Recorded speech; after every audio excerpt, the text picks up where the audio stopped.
boleh dia bagian luar ini nggak boleh dia kontak karena ini bukan bagian yang steril. Jadi kita tuh udah harus lihat pada saat ini kan sarung tangannya sebenarnya sarung tangan yang ini. Ya kalau sarung tangan steril dia kemasannya yang spek itu. Ya. Nah, kalau untuk hanya untuk melakukan pemeriksaan bayi kita bisa pakai. Ya.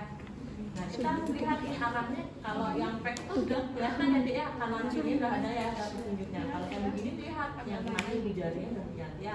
Jadi posisi tangan kita udah tahu ukuran tangan kita berapa ya, apa 7,5 atau 7 atau lebih besar dari itu. Ya, masukkan ya. Nah, itu jangan kita menyentuh yang bagian luar, tapi itu yang bagian dalam. Ya. Dan juga ada nanti pakai sarung tangan yang tepat ya. Terus kita kalau misalnya kita mau ngambil boleh kita pakai yang ini tapi kita tentunya yang keluar. Tapi kalau kita nyentuh ngambil kita pakai yang ini ya. Ya. Apa juga lihat mana dia yang apa namanya ibu jari.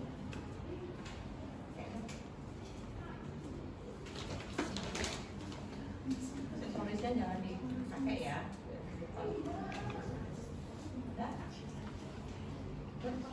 Lakukan inform konsen dengan ibu dan keluarga bahwa akan melakukan pemeriksaan fisik 1 jam pertama pada bayi.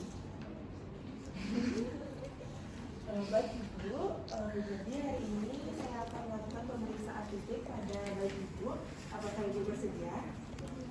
Pada saat inform konsen, adik-adik, inform konsen itu artinya apa sih? Inform consent, inform consent, menginformasikan. ada proses informasi dan persetujuan. Ya, nah informasi apa saja yang harus kita sampaikan? Berapa lama caranya, efeknya apa? Ya, itu harus jelas. Ya, itu sudah ya kita berikan. Jadi adik-adik belajar ya, nanti belajar lagi. Jadi ini adalah tindakannya melakukan penanganan berupa pemeriksaan fisik, kemudian Informasi sertakan ngasih ketahui tujuan. dilakukan kurang lebih berapa lama? Ya. Oke, lanjutkan. Ambil bayi dari atas perut ibu dan letakkan pada tempat yang datar, bersih dan kering. Jelaskan pada ibu agar melakukan kontak mata dengan bayinya dan membelai bayinya dengan seluruh bagian kepala. Bukan hanya jari-jarinya saja. Mintalah ibu untuk membuka baju bayi dan tidak menyeliputinya. Periksa bayi di dalam pelukan ibu dan ditempatkan pada tempat yang bersih dan nyaman.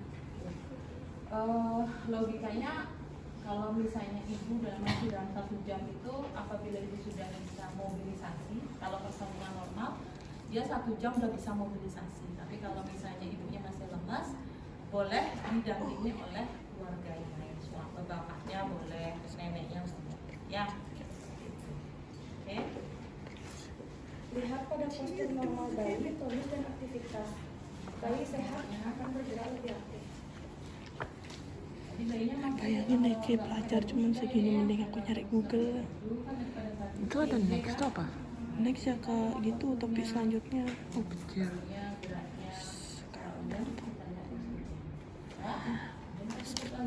jarang aku ngeliatin MC aja. Lihat pada kulit bayi, jelaskan pada ibunya bahwa wajah, bibir dan selaput, belir, dada juga harus berwarna merah muda tanpa ada di bintik-bintik kemerahan atau bisu. Kemudian hitung pernafasan ketika bayi sedang tidak menangis. Jelaskan pada ibunya bahwa frekuensi normalnya itu 40-60 kali per menit. Oke, berarti apa yang harus dibutuhkan adik-adik? Jam. Ya. Nah, jam tangannya. Ibu ini berkorban. Yang ada betina.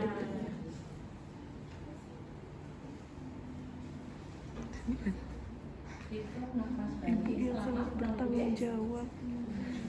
Videonya dia yang sebelum-sebelumnya aja nggak ada di post sama dia. Bacanya nggak ada di upload. Katanya mau di upload. Gimana caranya mengukur nafas bayi?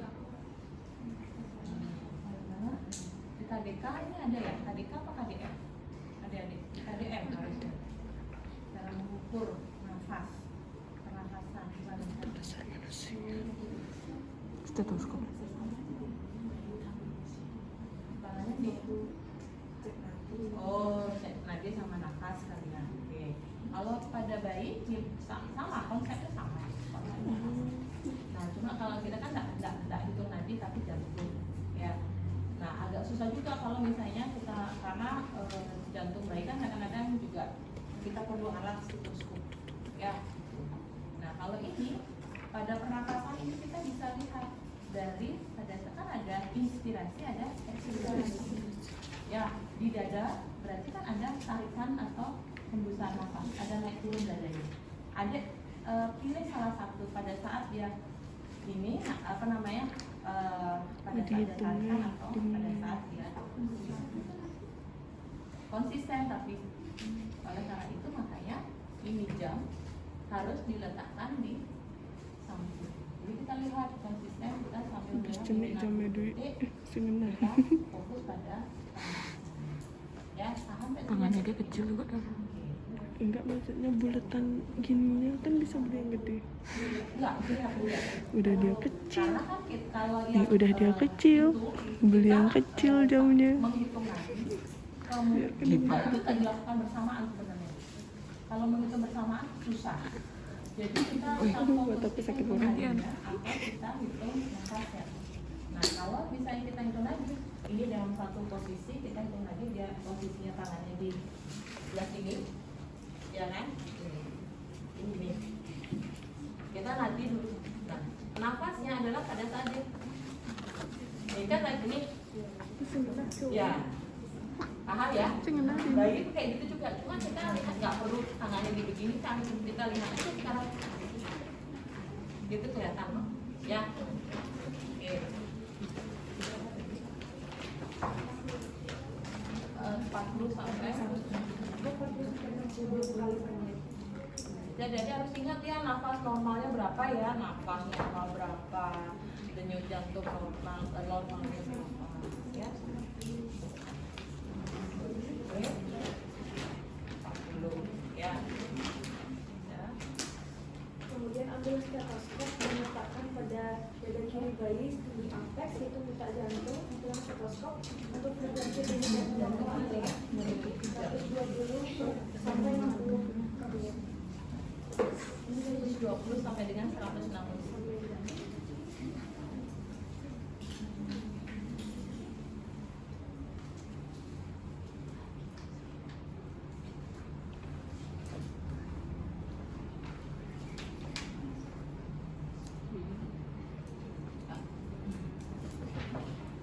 Kalau bayi kita bisa menggunakan ini deh. Kalau ini bisa berfungsi, ya. Oh, ya ini ada dua ya deh ya. Kalau pada bayi yang di belakang ini apa ya?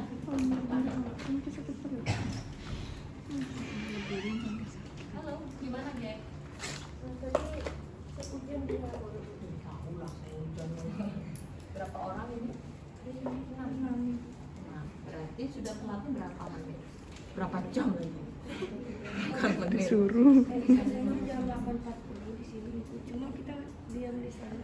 Takut takut. Oh, sekarang nggak dimarah ya? Jamin ya dimarahin. Oke, silakan berkenan lapor PA ya. Nanti selesai perkuliahan lapor PA buat di dalam buku PA-nya. Silakan lapor PA apa yang sudah kalian perbuat hari ini ya. Kemudian sebagai penggantinya kalian membuat resume. Oke? Tak berfungsi. Itu yang di. Yuk silakan duduk dan jangan diulangi lagi. Telatnya nggak nanggung-nanggung. Boleh di kanan, boleh di kiri, yang pasti dia terjangkau oleh kita. Artinya kan detik itu kan kadang-kadang kalau terlalu jauh kita susah. Dan jangan ditekan ya. Jadi kita naruh stetoskop, posisinya perhatikan, kemudian juga tidak terlalu menekan, tetapi juga nggak terlalu ngambang. Jadi gentle kita meletakkannya, ya. Posisi di apex sebelah kiri, ya. Oke, clear ya. Fokus ya, yang baru datang, kita lagi melakukan pemeriksaan fisik ya. Yuk. Selama 1 menit. Ya. Atau 60 60 detik. Baik Ibu, untuk denyut jantung bayi Ibu Nike normal, Nike 120 kali per menit nih Ibu. Selanjutnya lakukan pengukuran suhu pada ketiak. Untuk suhu normal adalah 36,5 sampai 37,5 derajat Celcius. Pada termometer, pada pemeriksaan suhu ada 2 Dedek ya. Ada yang termometer digital atau termometer yang ya. Kalau yang air raksa itu desinfektannya gimana cara kita mendesinfeksi adik-adik? Diajarin nggak adik-adik? Kalau yang raksa, berapa tahun nanti adik-adik di Gustu. Mungkin kalau yang sekarang sudah sih rata-rata sudah yang digital ya. Tapi kalau siapa tahu nanti yang digital nggak ada, kalian ketemu yang raksa, gimana caranya desinfeksinya? Hah? Gimana caranya?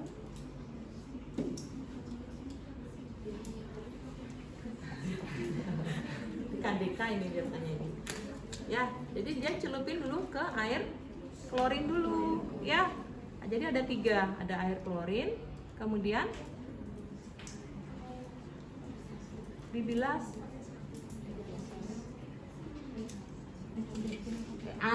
SPK ada nih teman-teman, SPK-nya ada. SPK-nya atau SMK, SPK. SMK.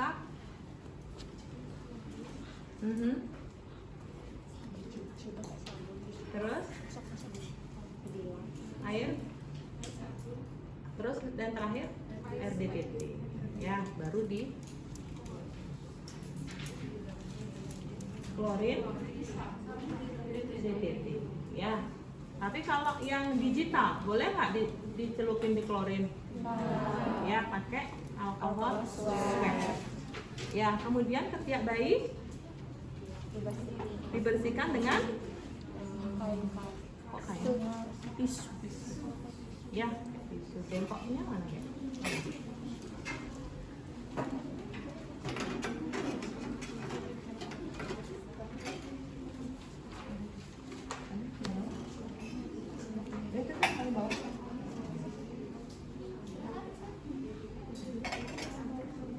Tahu saya enggak?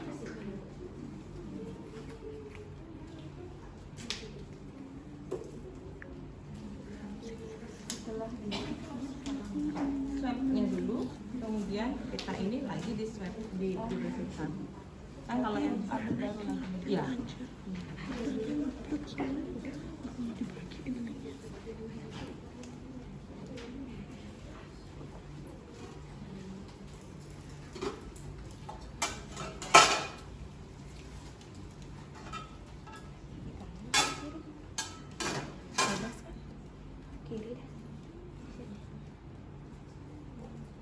Boleh aja, bebas deh.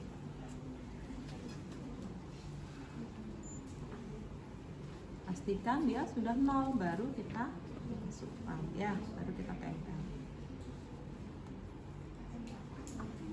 Pada saat gini bayi karena kecil, nah digini ya, nah itu nanti rendah dia. Ininya juga nggak boleh lebih. Masuk dia Bu. Iya. Ini baru kita baca ya. Baik Ibu, suhu anak Ibu normal nih Ibu, sekitar 36,5.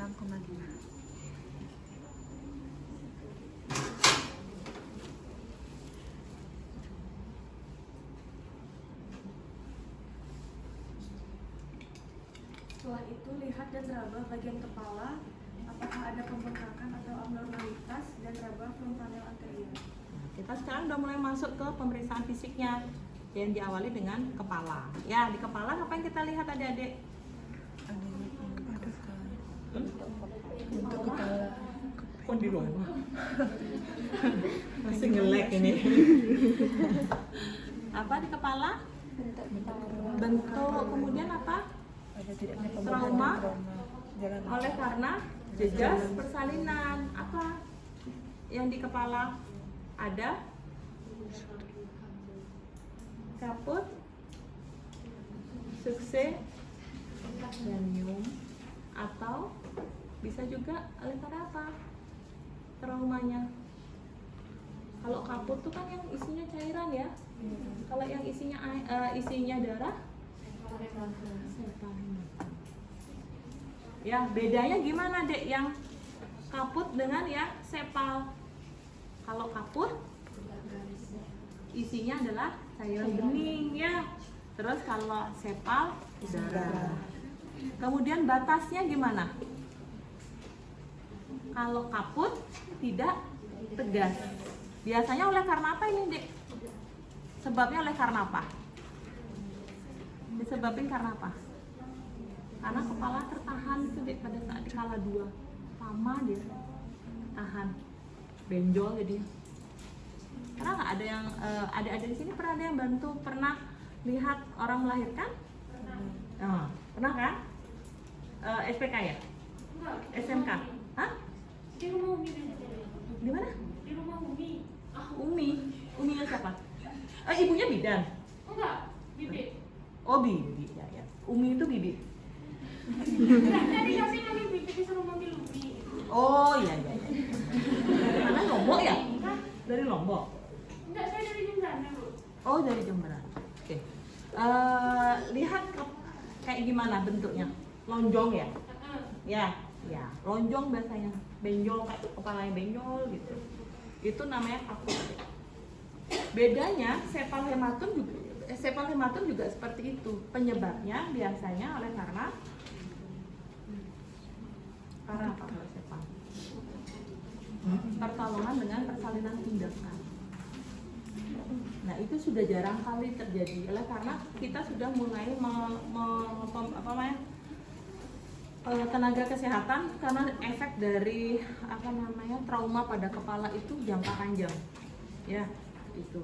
Jadi sudah persalinan yang beresiko menyebabkan terjadinya pasien tidak bisa mengedan, seperti itu sudah mulai dikurangi, mulai dieliminasi udah persalinannya dengan SC daripada dia harus misalnya kalau dulu ada namanya vakum ekstraksi, mungkin masih ada beberapa, kemudian kok saya lupa namanya, cunang, ada cunang, itu bentuknya kayak jepitan gitu deh.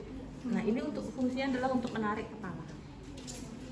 Jadi kepala itu kalau yang vakum itu dia bentuknya ya vakum kayak untuk, dan dia kayak ada kupnya itu dia diletakkan di belakang kepala ini, di ubun-ubun bagian belakang itu, dan posisinya memang dia sudah di dasar panggung,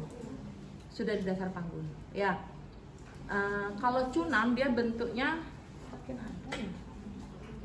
kayak japitan gitu deh. Tapi waktu saya jadi bidan pun itu sudah mulai dikurangi, udah jarang sekali vakum ekstraksi namanya. Bukan vakum ekstraksi, namanya cunam namanya. Beresiko banget itu. Iya, itu salah satunya itu dapat menyebabkan dia jejas itu.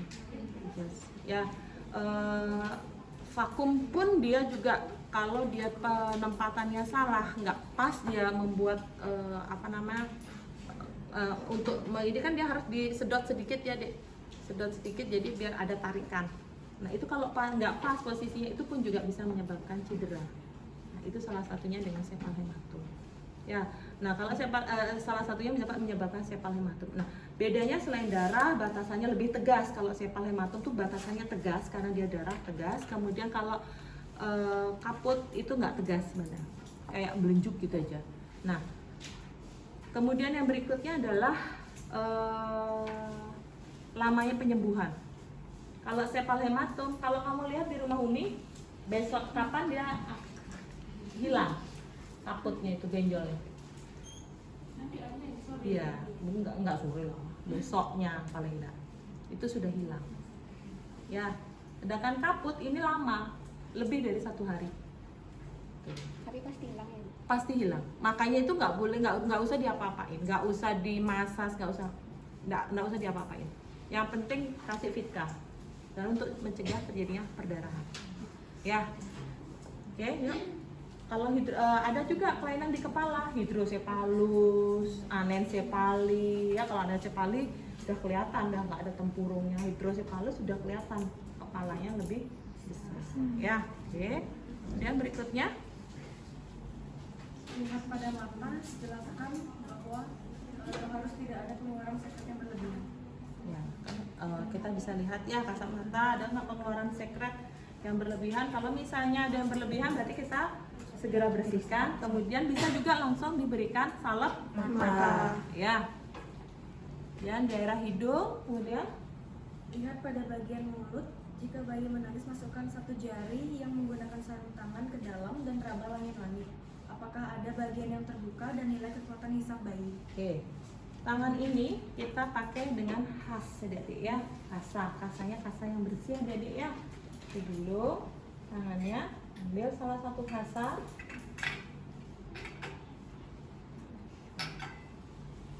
Kita pakai bagian jari kita yang paling kecil itu adalah jari kelingking ya. Gede semua. Gede semua. Yang paling enggak di antara yang gede itu yang paling kecil. Ya, kemudian tahan. Lihat temanmu udah bisa dia. Jepit dia. Apanya yang dijepit? Itu masuk di mulut bayi.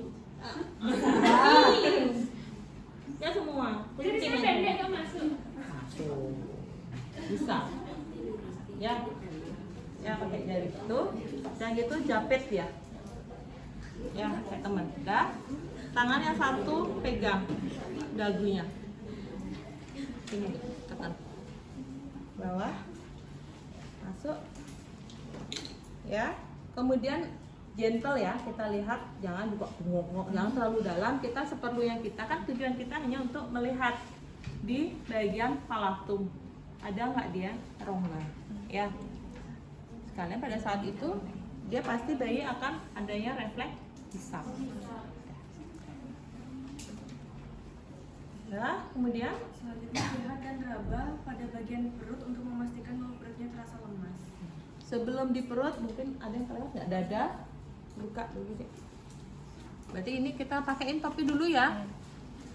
Lanjut pakai topi untuk mencegah kehilangan panas. Kita buka di bagian dada, kita lihat di dada. Tadi kita sudah menghitung pernafasan, sekaligus seharusnya tadi juga melihat ada nggak retraksi dada. Retraksi dada itu kayak gimana deh? Ya? Kalau ada retraksi dada berarti apa indikasinya? Pernah nggak sesak adik-adik? Pernah kan? Kalau sesak ada yang punya asma atau apa, kalau pas dia lagi serangan, gimana nafasnya? Lebih dalam kan? Cekok. Jadi kalau retraksi dadanya berlebihan, artinya dia ada kesulitan bernafas. Ya, tuh. Kita lihat ada nggak retraksi dada. Kalau ada retraksi dadanya, apalagi sampai cekok, oh berarti dia ada kesulitan nafas. Ya ada masalah. Kemudian yang berikutnya di daerah perut, kita lihat. Buka daerah perut ya. Kita lihat daerah perut. Apa yang dilihat selain selaputnya, keutuhan dari abdomen, kemudian apa lagi? Tali simetris enggak? Simetris. Perutnya enggak simetris kayak gimana? Enggak ya. Jadi kita lihat aja keseluruhan ada nggak abdomennya yang mungkin ada beberapa kelainan di mana selaput abdomennya nggak utuh. Jadi apa ya, ususnya itu ada omfalokel namanya, itu terburai. Ada yang ususnya terburai, ada yang masih lapisan peritoneumnya masih utuh, tapi dia abdomennya itu enggak, lapisan abdomennya nggak utuh, jadi terbuka. Itu ya. Kemudian kali pusatnya juga dilihat, ada nggak perdarahan kali pusat? Ya, ada perdarahan. Kalau ada perdarahan tali pusat berarti salah satu penyebabnya oleh karena waktu kita ya betul. Waktu kita masang klem itu yang nggak pas. Jadi tindakannya apa waktu itu? Kalau misalnya ada perdarahan tali pusat, ganti klemnya, klik ulang, ya. Itu makanya kenapa adik-adik kan dikasih jarak, ya, antara pangkal sampai dengan ujungnya itu kurang lebih 3 cm. Ya itu tujuannya adalah untuk klem. Ya, dah. Kemudian tanda infeksi bisa nggak dilihat?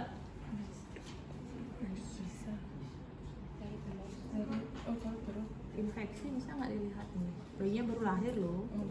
Belum ya 3 hari baru bisa. Ya, tanda-tanda infeksi baru harus kita lihat tanda infeksinya. Oke, kemudian apa lagi dek? Selanjutnya lihat pada punggung dan raba tulang belakang. Miringkan sedikit, boleh di satu sisi kanan atau kiri. Kita lihat keutuhannya, kemudian kita lihat ada tidaknya spina bifida. Oleh karena apa spina bifida itu? Kelainan yang disebabkan oleh karena bawaan dari itu. iya, kelainan kongenital memang bawaan. Salah satu pencetusnya oleh karena ibu Minum vitamin.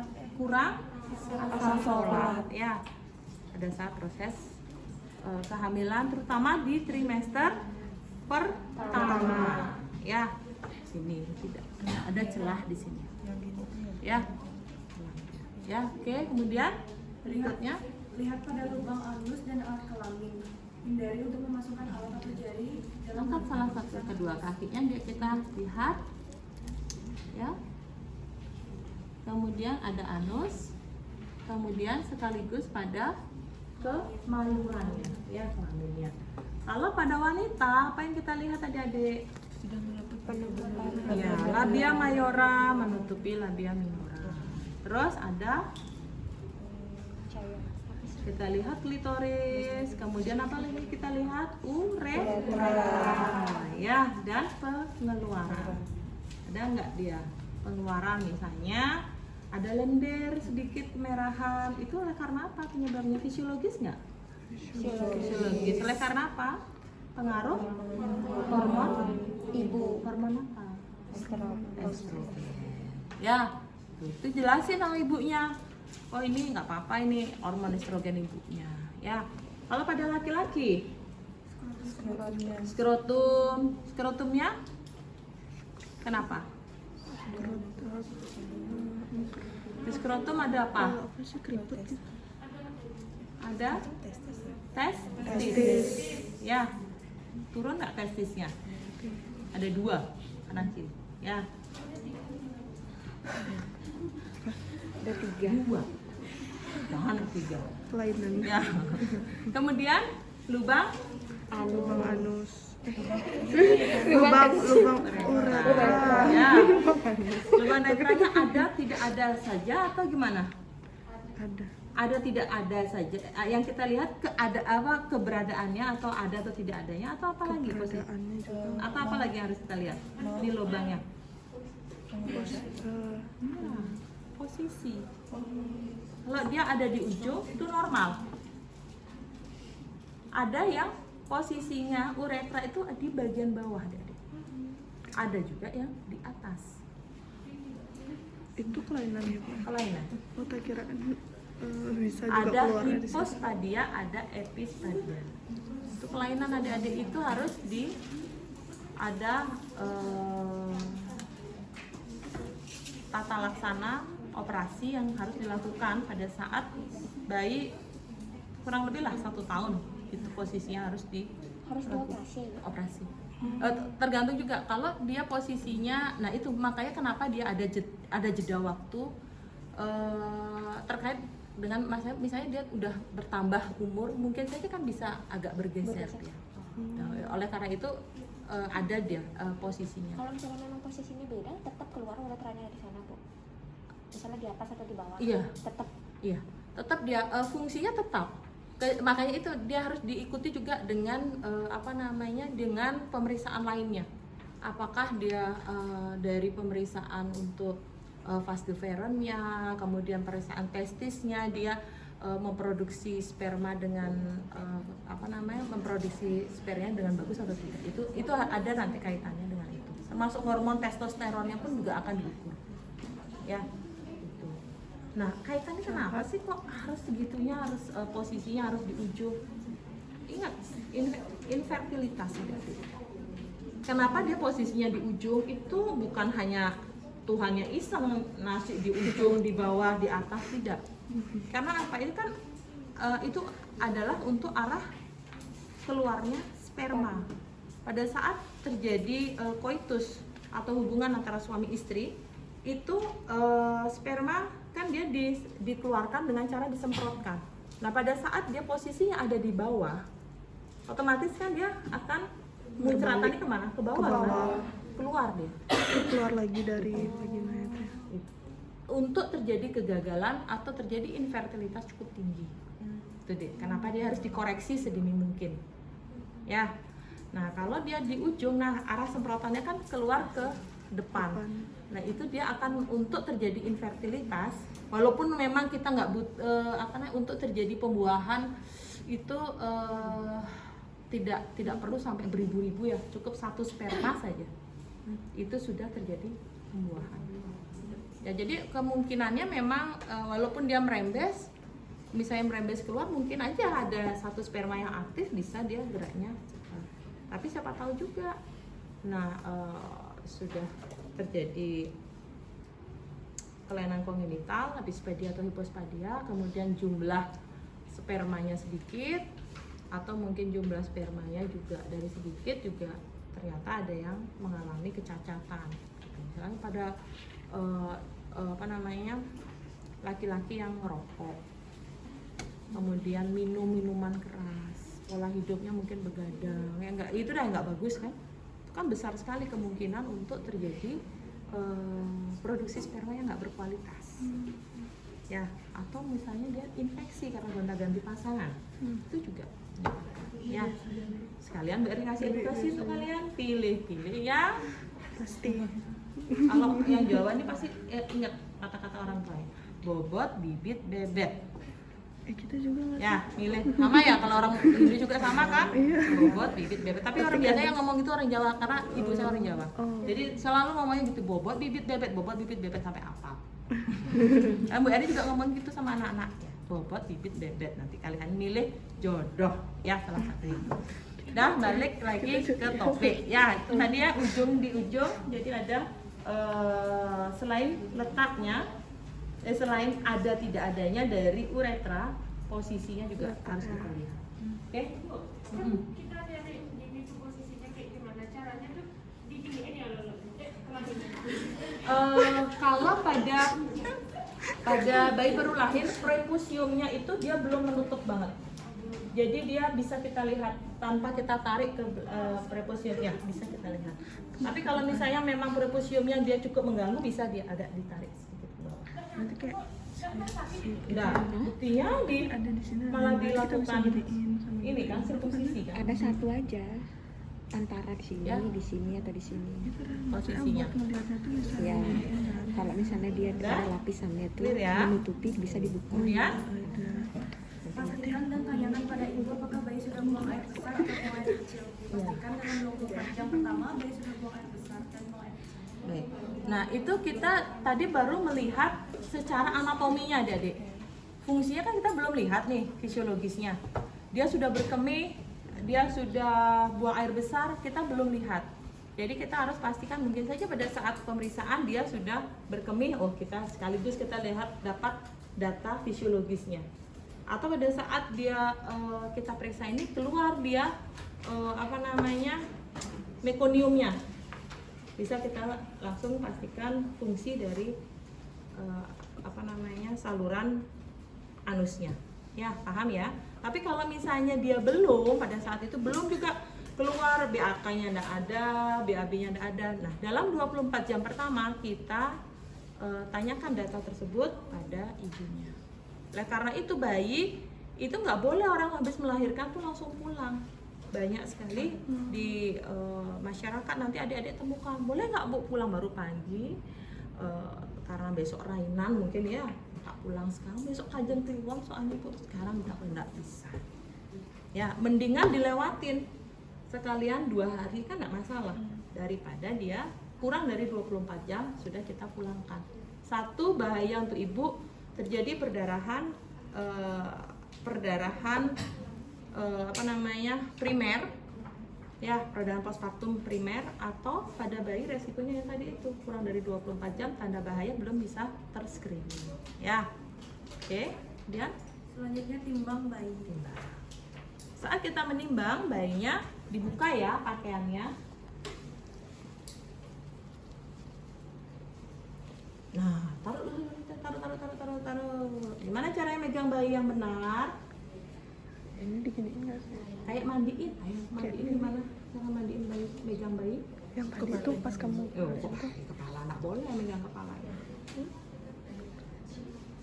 oh gini Sip. Lihat ya, bokong. Cengkram, kuat. Dibokong. Ini ya, balik ke tangan. Ya, gitu ya tangannya ya, C ya, nyengkram. Nah, ini sebelumnya sudah kita tahu. Ya, sebelum kita ngambil bayinya ini harus kita on-kan dulu. Dan posisinya sudah 0 dengan alas. Ya. Sudah on. Udah, baru kita letakkan bayinya. Ayo, taruh. Yang dibokong dulu, baru secara perlahan kita pindah ke kepala. Jangan langsung digeledak. Benjol. Ya, sampai dia stabil. Tidak ya. Hanya dapat angka stabil, baru kita ambil bayinya seperti tadi diambil. Masuk, bantu aja nih, angkat satu kepalamu. Nah, masukin tanganmu posisi C. Oke, masuk. Oke.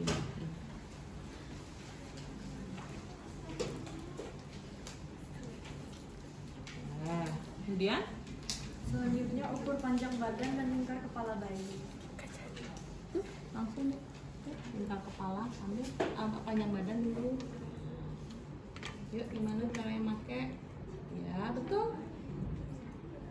Salah satu sisi.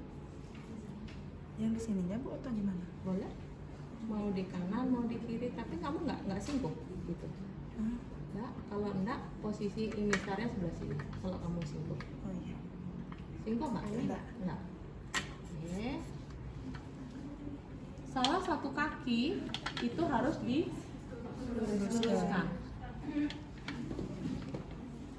Yang terdekat dengan mistarnya deh. Kalau kamu ngukurin dari situ berarti kaki itu. Makanya boleh lihat singko ini. Nah, singko coba balik sini.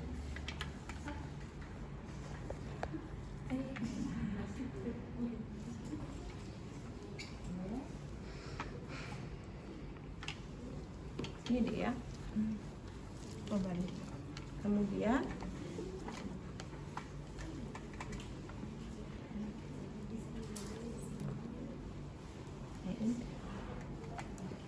Yang dibaca ya bagian sini atau yang mana? ini yang di dalam. Yang di sini. Iya, di dalam. Dah 38. 8. Ini tuh 37 ini 38. 38. Enggak, 37 ini, Dek.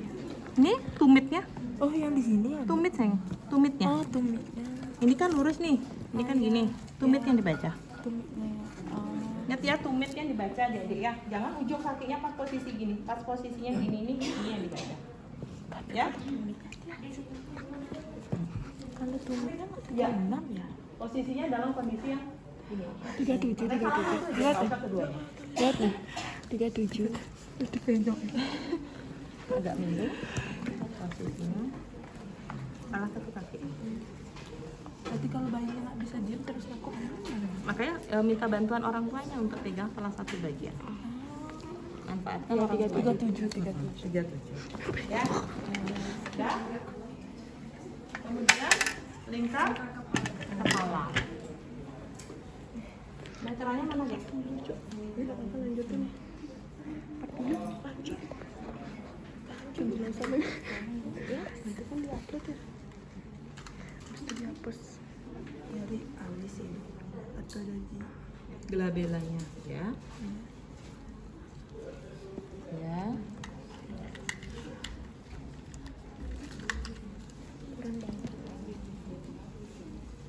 Sudah. Berapa? 30.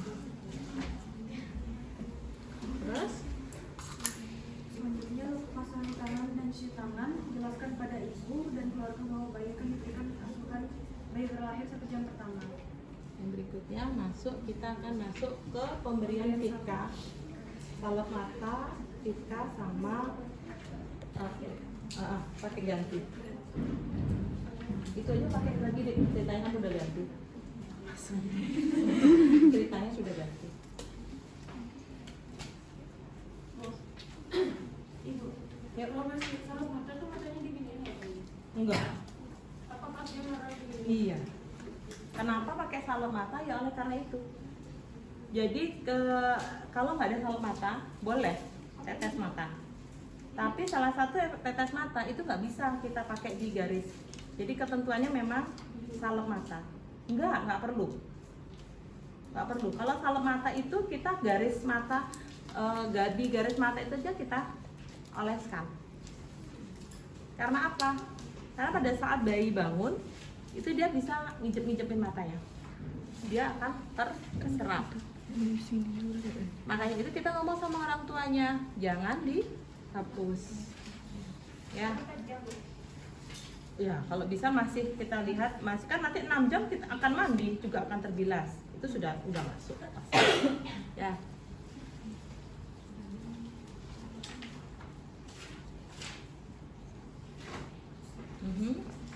Ya, berarti salep mata. Jadi kita kasih salep mata, vitamin K dulu deh. Vitamin K.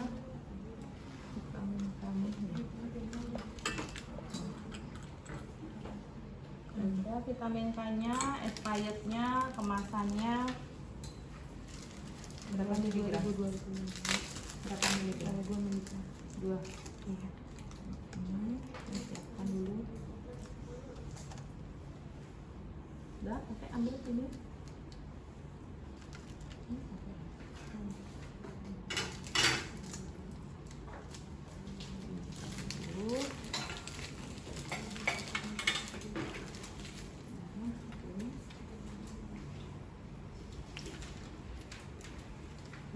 Ingat kan Bu Erin bilang ini yang mana? Ke arah mana dia?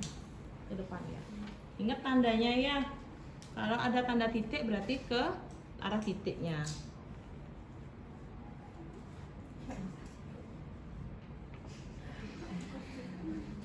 Ke arah titik. Titiknya mana? Oh, sini. Iya.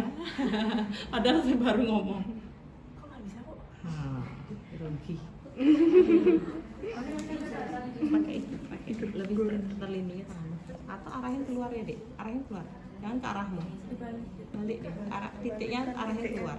Oke, kamu ke arah luar.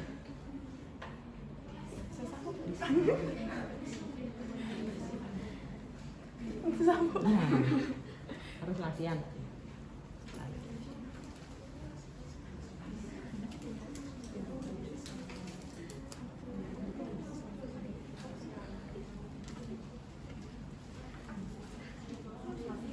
Nah, baru pakai sarung tangan. Buangnya di. Waduh, terinfeksi. Nanti ujian gitu.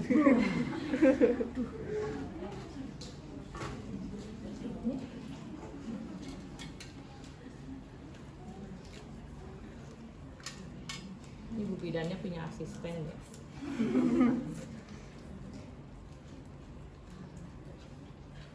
Kalau 2 mili 2 mili berarti 0,5. Gimana? Ampulnya yang nungging, bukan itu ya yang nungging. kok jangan? Apa?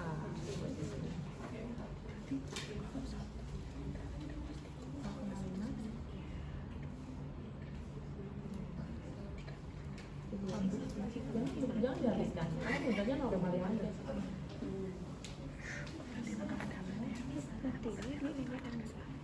Tutup dulu nak.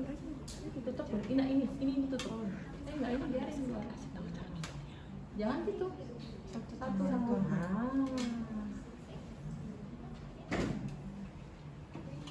Kerap.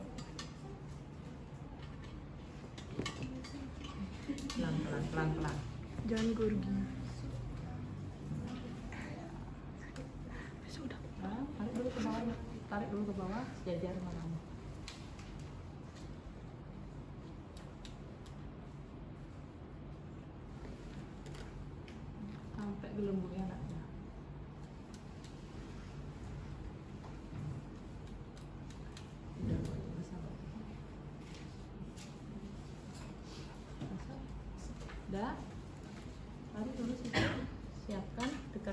ke baru taruh sini. Posisinya di kaki apa tadi? Kaki kanan, Kaki kiri. Kaki kanan.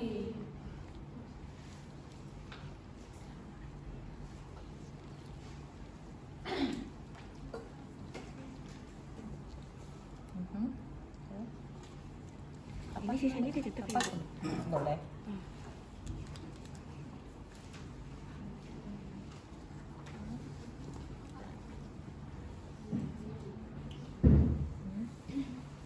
Taruh situ, taruh Boleh sini dulu. sedikit pakai. Masih. Tentukan teh, gimana? Masih ingat kalian caranya mau injeksi? Kakinya gimana? Kakinya gimana fiksasinya? Ingat? Itu. Pegang, enggak. Kakinya dulu. Oh iya. Diregang. Oh diregang. Enggak. Apa bahayanya? Kan biar dia nggak kemana. Iya, bahayanya patah kan kalau nggak dipegang. Coba ditaruh dulu itunya. Taruh dulu. Ya, taruh aja nggak apa-apa. Jangan. Taruh aja. Fiksasi tuh kakinya. Pakai tangan kanan. Pakai tangan kirimu, pakai tangan kirimu. Fiksasinya di sini. Awas. Pinggir. Masih ingat ya? Iya. Fiksasinya lututnya kita cegah untuk dia gerak. Takutnya dia nanti nekuk patah nanti kita. Ya, ini pegang. Ya. Terus tadi nih.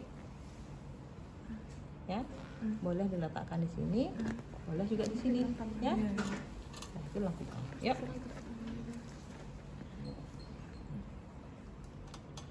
Injek ini desinfektan dulu. Bubusin kakinya. Bubusin kakinya. Dipegang lututnya. Ya, enggak badannya biar enggak sakit. Ini dia 90 derajat. Boleh dimasukin? Iya, boleh. Tapi nanti waktu pas masukin obat, ini masuk semua karena itu udah ke bayi. Iya. Oke. Waktu masukin obat baru kamu tarik. Jadi seolah-olah dia nyemprotnya di dalam tetapi nggak masuk ke pantung. Tetap aspirasi. Tetap aspirasi, lakukan aspirasi. Ini masih di dalam ya posisinya. Yuk, masukin. Masukin. Injeksi aja. Cek, kelarin. Ini masih di dalam ya, Dek ya. Kita nggak narik ya. Sampai habis, ini tarik. Ya, paham ya? Oh iya. Udah, letakkan aja, nggak usah ini. Ini tutup. Sudah? Ada yang mau nanya? Kelihatan? Enggak. Terus gimana caranya? Itu di-upload. Oh, udah di HP. Oke, Boleh nggak Bu ngulangi? boleh. Fiksasi dulu tanganmu. Sambil habis fiksasi sambil ngumpulin ya. Karena kita IM. Kumpulin muskulusnya. Tret. Badanmu tegak. Oke. Tentukan lokasi penyuntikannya. 1/3. Iya. Bahas. Tegak tangannya. Nah, kalau kita injeksi IM, tangannya 90 derajat. Kayak orang megang pensil. Berat. Masuk semua itu. Aspirasi. Aspirasi. Ya, masukkan obat. Masukkan aja, Dik. Jangan ditarik. Karena itu kan udah nggak isi cairan. Masuk. Tapi tetap ditarik kan? Sorry. Ayo sini. Nah, ini tadi 0,5 ya. 0,5. Rata. Ini isi obat ya. Oke. Ini kan udah desinfeksi dulu. Ya. Badanmu tegak. Oke. Terus 90. Ya, masuk. Yang ditarik adalah ini, bukan jarum. Tet. Aspirasi. Aspirasi itu ininya, apa namanya istilahnya? Kena. Nah, tarik ke atas. Kalau masuk darah, ditabung ini ada darah, pindah lokasi. ya. Kalau enggak berarti nggak kena pembuluh darah, masukkan. Yang ditarik bukan jarum, ya, jarumnya tetap masuk di dalam karena kita memberikan IM. Ya, tarik. Ya. Paham ya, Dik ya? Yang ditarik bukan jarum. Tadi Bu Eri kenapa nyuruh jarumnya karena biar obatnya nggak masuk ke pantung. Gitu. Yang ditarik adalah tabungnya. Tabung itu dah penariknya itu. Dah? Paham sampai sini? Dan mau nanya lagi? Kecuali harus coba sendiri ya. Coba sendiri baru paham banget. Dah, kemudian salep mata. Oke, taruh aja sini aja. Oh ya.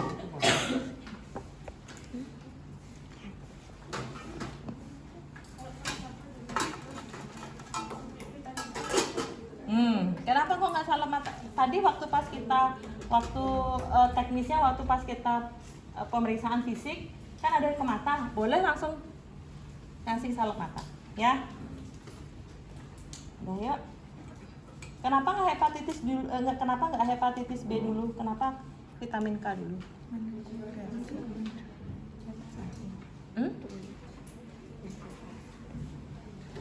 Karena resikonya lebih dekat terjadinya perdarahan dibandingkan dia terjadinya hepatitis resikonya. Oleh karena itu kita berikan terlebih dahulu. Resikonya dia lebih cepat terlihat. Kalau perdarahan dia masuk dia tanda bahaya ya. Masuknya sebelah sini. Nah ini pas bayi merem ini kalau pas bayi merem ini di garis ini udah benar kok ini Dik. Ya di daerah sini. Cuma tadi ini kan nggak bisa dibuang. Jadi kita harus keluarin dulu Adik-adik. Ya biar apa? Biar nggak kontak nih ujungnya ke kulit matanya bayi. Karena ini akan digunakan berulang. Kalau digunakan berulang, kalau ini nyentuh, bisa kita ngoperin bakteri-bakteri ke bayi-bayi yang lain.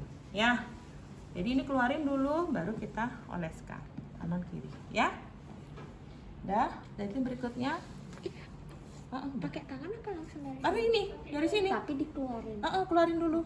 Ya, nggak boleh, nggak pakai ini, nggak pakai tangan. Nah, udah cukup. Oh nggak keseluruhan Ibu ya? Jadi kayak Segaris, enggak. Oh, Kurang lebihnya dia. Aja Ibu gitu.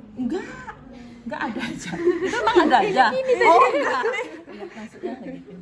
Panjang kayak gini lah. Enggaknya notol kali. Bu nggak boleh pakai tangan. Jangan. Boleh. Kalau pun ulang pakai kapas mata.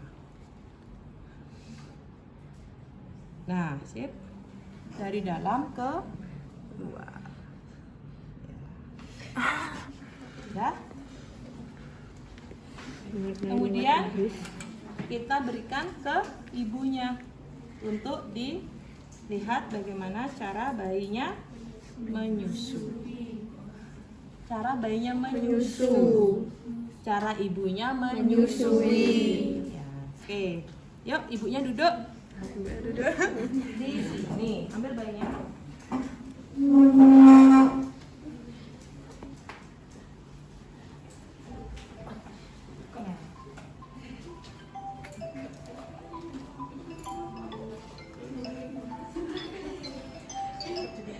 Ya, kalau ada bantal menyusui, kita bantu pakai bantal menyusui. Tapi kalau nggak ada bantal, boleh langsung ini.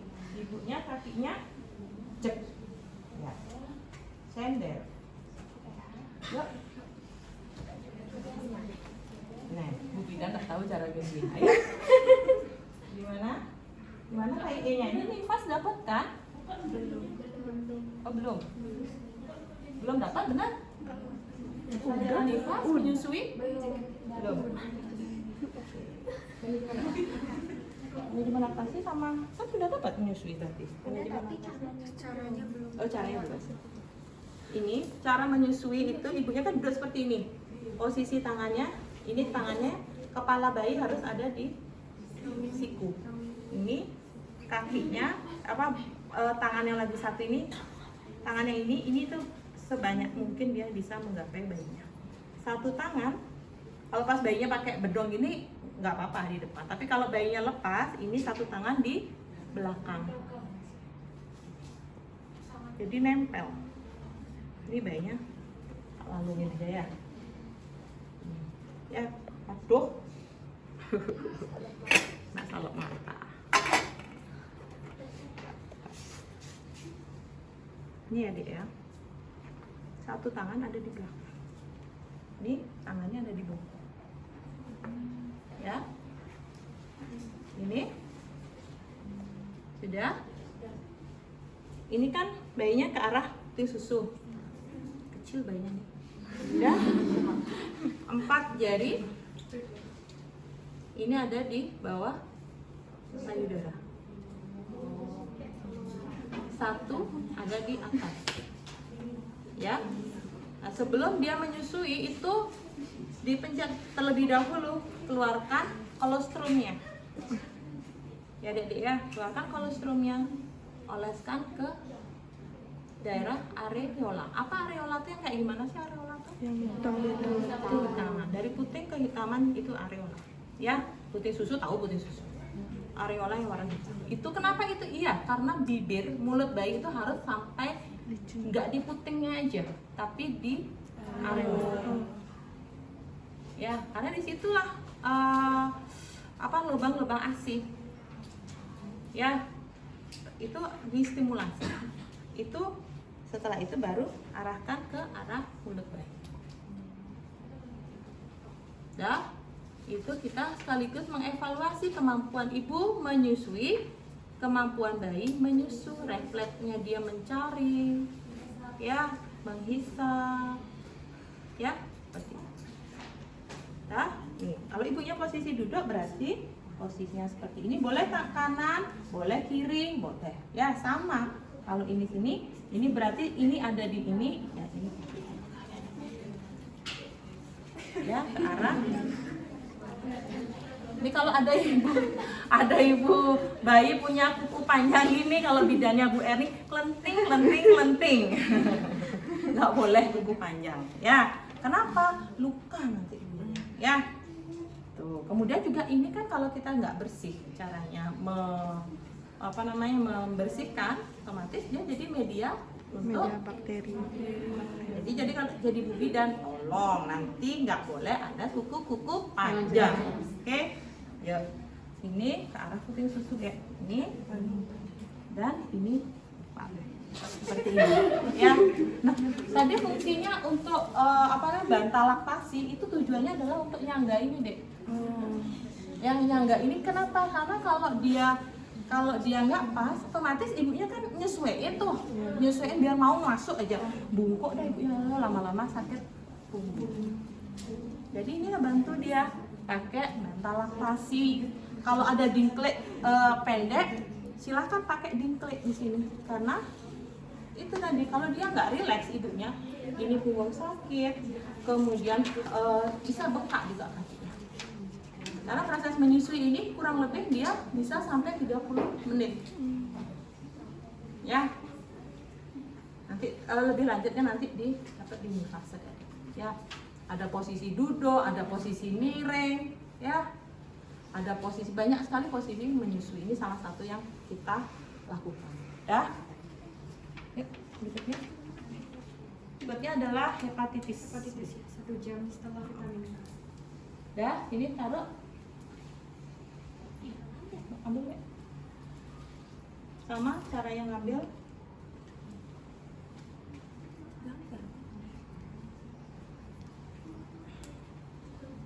Ya. Bunda.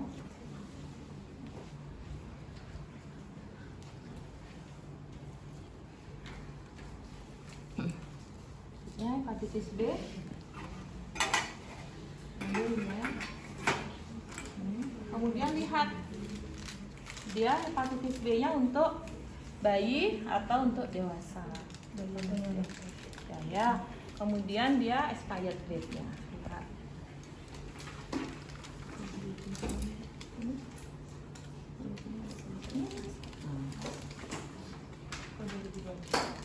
Tahun 2002. Ya. Kemudian udah buka. Nah, ini Jangan lupa indikatornya. Nah, indikatornya ungu. Kalau udah ungu gini nggak pakai ini ya, ungu ya. Yang di dalam itu kan harusnya warnanya apa? Putih ya, ini. Yang di tengah ini putih harusnya, Dek, yang ini loh. Nah, tapi dia warnanya ungu. Berarti dia mungkin saja kelembapannya nggak pas harusnya. Karena emang ini nggak masuk kulkas. Tapi dia juga nggak boleh kena sinar matahari langsung. Di suhu ruangan bisa nggak? Ini pasti berubah sendiri ya. Awalnya berarti putih. Kecuali ada yang iseng warnanya. Udah ya. Udah dibuka, kemudian berikan. Ya, boleh kan? Udah ngamprah kan, Dek? Udah ngamprah.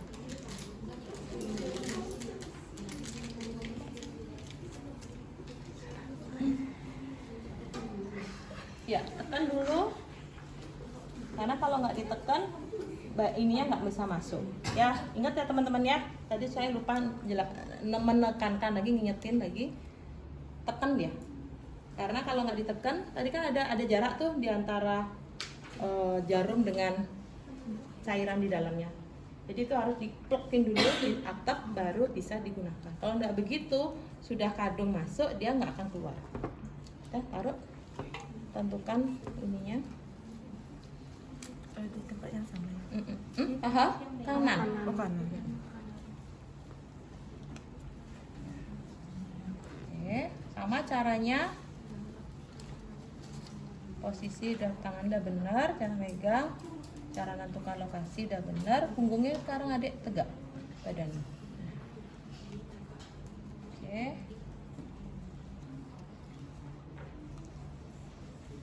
Kalau ini nggak pakai ini ya, nggak pakai aspirasi ya, karena dia langsung kita masukkan obatnya. Sama 90 derajat seperti kita memegang. Sip, masuk semua, Dik. Dipencet. Masuk semua obat. Nah, gitu. Mencetnya ya, nanti keluarin dulu, jangan masuknya jangan di dalam bayi. Ya. Biar nggak ini. Keluarin. Ya, coba caranya masukin, Dek. Masukin. Ini ya masuknya, Dek ya. Tegak, lurus. Pencet obatnya, jangan ditarik ya. Nggak ada aspirasi ya. Udah, habis obat. Sehabisnya itu udah pencetannya udah habis baru ditarik. Taruh aja. Baru ditutup. Udah, selesai. Udah, selesai.